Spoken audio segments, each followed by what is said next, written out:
Meanwhile, more and more oil hitting the beaches, seeping into the fragile marshes. But much of the damage you can't even see. It's beneath the surface. So Sam Champion puts on his scuba gear and a hazmat suit, diving right in it to give us an extraordinary new view of the disaster, a window into the full scope of this spill. He says he's never seen anything like that before, and that's where we're going to begin. Sam is in Venice, Louisiana, after spending much of yesterday in the middle of the spill. Sam? Good morning, George and Robin. Yeah, and as bad as the pictures have been for more than a month now, you really don't get the full scope by looking at the surface. There is a new perspective this morning when you dive right in. This, critics say, is what BP does not want you to see. Oil and chemical dispersant swirling together into a toxic soup. Oh my God. Forming large plumes under the surface of the water as deep as 25 feet, perhaps deeper. The entire water column is thick with this oil and chemical dispersant mix, and it's absolutely disgusting. I think this has got to be one of the most horrible things I've ever seen underwater. For nearly a month, we've seen pictures like these, showing the oil leak disaster from the air and along the surface of the Gulf's once crystal blue waters. But aside from video released by BP at the site of the leak, we haven't seen what it looks like deep below the Gulf and what's happening to this fragile and vital ecosystem. Until now. Good Morning America invited Philippe Cousteau, the chief ocean correspondent for Planet Green and the grandson of renowned oceanographer Jacques Cousteau, on an exclusive and risky hazmat dive directly into the oil. We headed 25 miles out from the Louisiana coastline and then more than 25 feet down. That is coming straight over us, headed straight for us.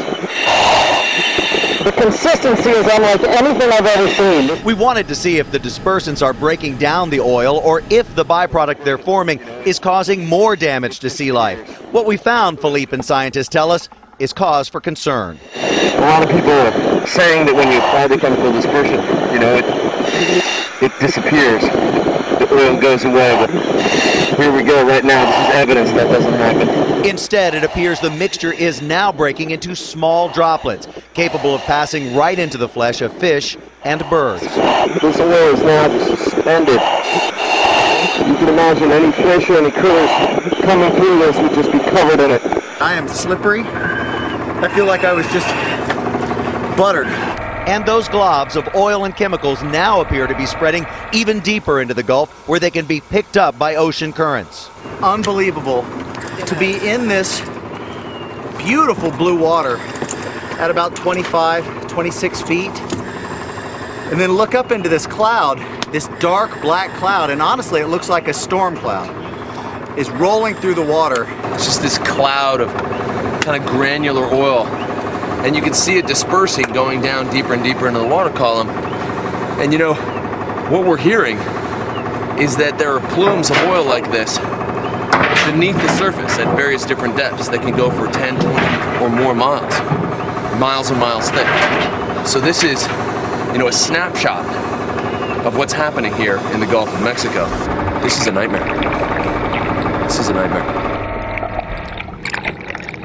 Those suits that you see us in are specialized hazmat diving suits, and they are dry suits. They keep you protected from what's there in the water. And when we got out of the water, because we were coated in this oil and dispersant, they actually had to spray us down with a degreaser to get all of that off of us. And then you've got a shower to make sure that you have whatever spilled on you off, because any of that, if left on your skin, can cause burns. George? Okay, Sam, can you give us just more of a sense of, what does it smell like? What does it feel like? And as Philippe called this a nightmare, what does he believe this is going to mean for the entire Gulf ecosystem?